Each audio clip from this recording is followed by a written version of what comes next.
네, 김용환입니다. 같이 말씀 묵상하겠습니다. 인류 역사는 흘러갑니다. 근데 그 역사가 어떻게 흘러가고 역사를 만들어 낼까요? 독일 철학자 헤겔은 역사를 이렇게 만들어내는 것은 절대 정신이 자신을 실현해 나가는 과정이다. 이렇게 이야기했습니다. 그래서 역사의 배후에는 절대적인 이성, 그러니까 어떤 신적인 존재가 자신의 정신을 펼쳐내면서 역사를 만들어 간다라고 이야기했는데요.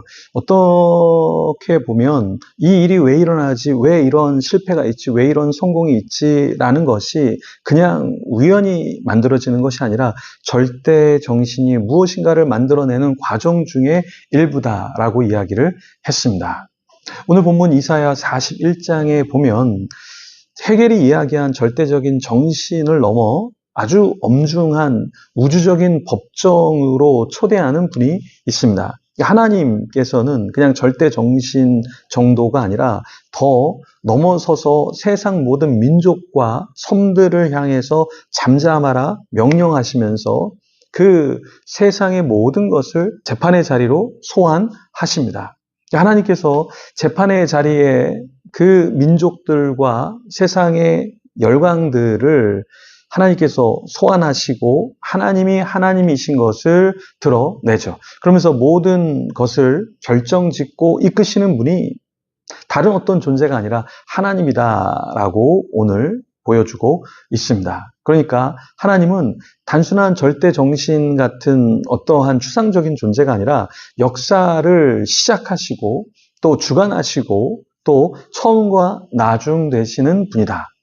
그렇게 자신을 계시하고 있습니다. 그러니까 헤겔이 말한 절대 정신은 관념 속의 원리였지만 이사야서 오늘 본문에서 말하는 그 하나님은 그러한 추상적인 관념론적인 존재가 아니라 법적인 선언을 하시고 권력자들을 끌어내리시기도 하고 세상을 주관하시는 분이다. 이사야는 이렇게 설명하고 있습니다. 1절부터 4절 읽어보겠습니다.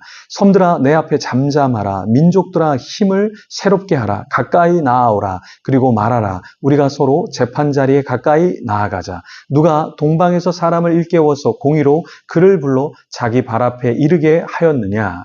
열국을 그의 앞에 넘겨주며 그가 왕들을 다스리게 하되 그들이 그의 칼에 티끌 같게 그의 활에 불리는 촉에 같게 하매 그가 그들을 쫓아가서 그의 발로 가보지 못한 길을 안전히 지났나니 이 일을 누가 행하였느냐 누가 이루었느냐 누가 처음부터 만대를 불러내었느냐 나 여호와라 처음에도 나요 나중 있을 자에게도 내가 곧 그니라.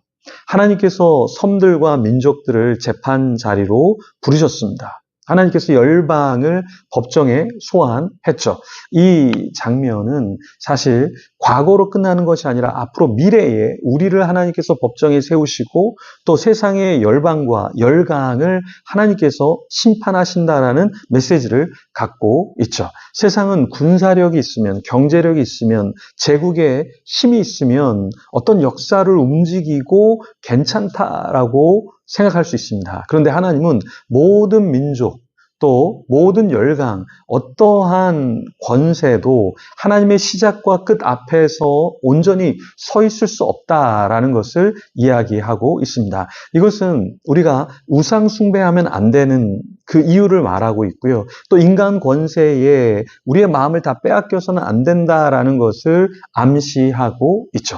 절대 주권은 이 땅에 속한 것이 아니라 하나님께 속해 있다라는 것이죠. 우리가 왜 예배를 합니까? 우리가 왜 선교를 합니까? 우리가 왜 열심히 일을 하고 하나님을 섬깁니까? 이 땅에 모든 것이 다 있고 귀속된다면 우리는 이 땅을 위해서 이 세상을 위해서 일을 해야 하겠죠. 그런데 하나님께서는 그게 다가 아니다라는 것을 이스라엘 백성들에게 깨우쳐 주고 계시고 역시 오늘 우리도 흔드시면서 여기 이 땅이 다가 아니야. 여기서 머물고 여기에서 만족하면 안 돼. 나를 봐야 돼. 라고 하나님께서 말씀하고 계신 겁니다. 왜 우리가 원하는 대로 성공하지 않고 왜 우리가 원하는 대로 건강하지 않고 왜 우리가 원하는 대로 관계가 잘 되지 않을까요? 이 땅에 내 뜻대로 다 되는 것이 없다. 하나님을 의지해야 할 존재다라는 것을 하나님께서 깨우쳐 주시는 것이죠. 2절에 보면 동방에서 일깨운 한 사람이라는 내용이 나옵니다. 하나님께서는 그 사람을 통해서 역사를 펼쳐 가시는데요. 여기 동방에서 일깨운 한 사람은 역사적으로 보면 페르시아의 왕 고레스를 가리킨다고 이해할 수 있습니다. 고레스는 사실 이방 왕이었죠. 근데 하나님께서는 이방 왕을 잠시 사용해서 바벨론이라는 거대한 제국을 무너뜨리고 이스라엘 백성들을 포로에서 자유하게 해서 다시 예루살렘으로 돌아가게 하시는 하나님이다. 이것을 보여주고 계신 것입니다. 그러니까 하나님은 하나님의 사람들을 사용해서도 역사하시지만 때로는 저 이방 왕, 저 이방 사람 그런 존재를 통해서도 하나님께서는 하나님의 계획을 펼쳐내신다라는 것입니다. 그래서 합력해서 선을 이루어야 하는 것이죠. 우리가 어떤 사람과 오해가 있을 때, 우리가 어떤 사람을 미워하면서 하나님의 일이 펼쳐지는 것이 아니라 사실은 연합할 수 없는 사람과 연합하고 품을 수 없는 사람을 품는 가운데서 하나님의 성품을 닮아가고 배우게 되는 것이고 또 그런 가운데서 관계를 통해서 하나님의 역사를 펼쳐간다라는 것입니다. 우리는 때로 굉장히 나이가 들어가면서 배척을 많이 합니다. 나이가 들어가면서 우리는 편협해집니다. 나이가 들어가면서 우리의 틀이 있어요.